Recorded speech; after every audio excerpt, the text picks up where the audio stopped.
ജയമാണ് പ്രധാനമെന്ന് നേരത്തെ തന്നെ പി വി അൻവർ സൂചിപ്പിച്ചിരുന്നു. അതിനിടയിൽ രണ്ട് പേരുകൾ, അതായത് ആര്യാടൻ ഷൗക്കത്ത്, വി എസ് ജോയി, ഈ രണ്ട് പേരുകൾ കേന്ദ്രീകരിച്ചായിരുന്നു തുടക്കം മുതൽ തന്നെ കോൺഗ്രസ് ക്യാമ്പിന്റെ ചർച്ചകൾ തുടർന്നത്. പക്ഷേ ഇന്നലെ അടക്കം കോൺഗ്രസ് നേതൃത്വം അതൊരു അവസാനഘട്ട പേരിലേക്കായി ആര്യാടൻ ഷൗക്കത്തിന്റെ പേരിലേക്കാണ് എത്തിയത്. അതിനുശേഷമാണ് ഒരു സമ്മർദ്ദ തന്ത്രം എന്തായാലും പി വി അൻവറിന്റെ ഭാഗത്തും നടന്നത്. നേരത്തെയും ചില ആശങ്കകൾ അല്ലെങ്കിൽ പി വി അൻവർ ബന്ധപ്പെട്ട കാര്യങ്ങൾ കെ പി സി നേതൃത്വത്തെ ധരിപ്പിച്ചിരുന്നു. പക്ഷേ അതിനുശേഷവും ആര്യാടൻ ഷൗക്കത്തിന്റെ പേരിലേക്ക് കോൺഗ്രസ് നേതൃത്വം പോവുകയായിരുന്നു. എന്തായാലും പി വി അൻവറിനെ കൂടി വിശ്വാസം എടുത്തു. പക്ഷേ യു ഡി എഫ് പ്രവേശനം അടക്കമുള്ള കാര്യത്തിലെല്ലാം ഒരു തീരുമാനം പി വി അൻവറിനെ അറിയിക്കുമെന്നാണ് മനസ്സിലാക്കാൻ സാധിക്കുന്നത്. അതുകൊണ്ട് തന്നെയാണ് ഈ ഒരു തെരഞ്ഞെടുപ്പിൽ ജയിക്കാൻ സാധ്യതയുള്ള മണ്ഡലം എന്ന നിലയിൽ തന്നെ ആര്യാടൻ ഷൗക്കത്ത് എന്ന പേരിലേക്ക് പോയിരിക്കുന്നത്. ആര്യാടൻ ഷൗക്കത്തിനെ പരിഗണിക്കുമ്പോൾ പല ഘടകങ്ങളുണ്ടായിരുന്നു. അതെല്ലാം തന്നെ പരിശോധിച്ചു, പരിഗണിച്ചു. സ്വാഭാവികമായിട്ടും മുസ്ലിം ലീഗ് അടക്കമുള്ള യു ഡി എഫിന്റെ മറ്റ് ഘടകകക്ഷികളെല്ലാം തന്നെ ഈ കാര്യങ്ങൾ നേതൃത്വമായി ആശയവിനിമയം നടത്തിയ ശേഷമാണ് എന്തായാലും ആര്യാടൻ ഷൗക്കത്ത് എന്ന പേരിലേക്ക് എന്തായാലും ഇപ്പോൾ കോൺഗ്രസ് നേതൃത്വം എത്തിയിരിക്കുന്നത്. വൈകാതെ അതുമായി ബന്ധപ്പെട്ട ഒറ്റപ്പേര് എന്ന നിലയിൽ തന്നെ വൈകാതെ അതുമായി ബന്ധപ്പെട്ട കത്ത് ഹൈക്കമാൻഡിന് കൈമാറും. നേരത്തെ സൂചിപ്പിച്ചു, രണ്ട് പേരുകൾ ഉണ്ടെങ്കിൽ ഒരു പക്ഷേ ഹൈക്കമാൻഡ് വീണ്ടും ചർച്ച ചെയ്ത് അതിന് ഒരു പ്രഖ്യാപനം നീളാൻ സാധ്യതയുണ്ടായിരുന്നു. പക്ഷേ ഇന്നെന്തായാലും ആ ഒരു സാധ്യതയിലേക്ക് പോകില്ല.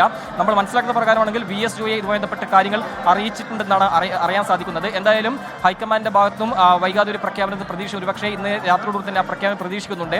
എന്തായാലും ആര്യാടൻ ഷൗക്കത്ത് എന്ന പേരിലേക്ക് തന്നെയാണ് എത്തിയിരിക്കുന്നത്.